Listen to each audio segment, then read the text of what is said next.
பிரியமானவர்களே, இயேசு கிறிஸ்துவின் நாமத்தில் நான் உங்களை வாழ்த்துகிறேன். நான் நின்று பேசுகிற இடம் பெத்லகேம். இஸ்ரவேல் தேசத்தில் இருக்கிற பெத்லகேம் என்கிற அந்த ஊர்ல நின்று கொண்டு பேசுகிறேன். இந்த இடம் என்ன தெரியுமா?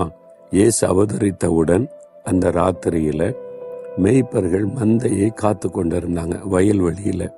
அப்ப தூங்காம விழித்திருந்து தங்களுடைய மந்தை ஆடுகளை பாதுகாத்து கொண்டிருந்தாங்க.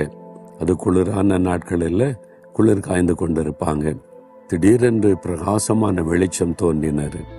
ஒரு தெய்வதன் வந்து நின்று, உங்களுக்கு ஒரு நற்செய்தி சொல்லுகிறேன், இன்றைக்கு கர்த்தராகிய கிறிஸ்தியன் இரட்சகர் பிறந்தார் நற்செய்தியை சொல்லுகிறார். சொல்லிவிட்டு தேவ தூதர்கள் பெரும் கூட்டமாய் கூடி அழகான ஒரு பாடல் பாடுறாங்க. அந்த இடம்தான் இது. இது ஒரு குகை மாதிரி இருக்குல்ல, இந்த வயல்வெளிகளில இந்த குகை மாதிரி மலைப்பகுதி. இதுக்குள்ளதான் அந்த ராத்திரி நேர குளிர் நேரத்துல மெய்ப்பர்கள் தங்கி இருப்பாங்க. அந்த இடம்தான் இது.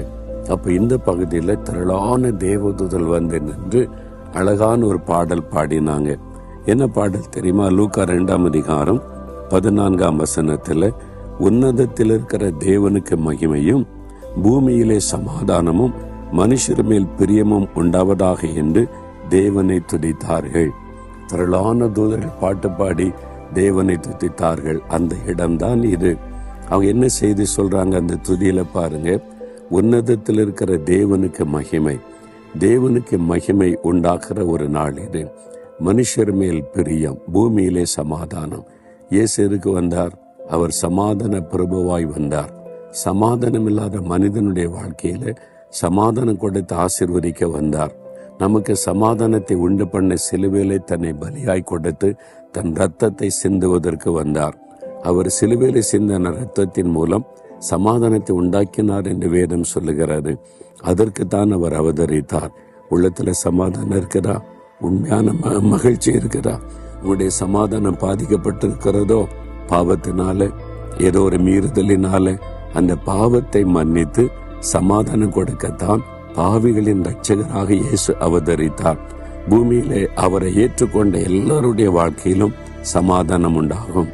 மனிதர் மேல் பிரியம், எல்லா ஜனங்களையும் இயேசு நேசித்தார். அவர் ஏழை பணக்காரன் வித்தியாசம் பார்க்கவில்லை, படித்தவன் படிக்காதவன் வித்தியாசம் பார்க்கவில்லை.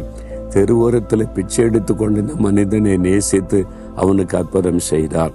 எல்லாராலும் புறக்கணிக்கப்பட்டு அவன் யாரும் கவனிக்காமல் விடப்பட்ட ஒரு மனிதனை தேடி சென்று தன்னுடைய அன்பை வெளிப்படுத்தினார். உங்கள் மேல இயேசு பிரியமா இருக்கிறார்.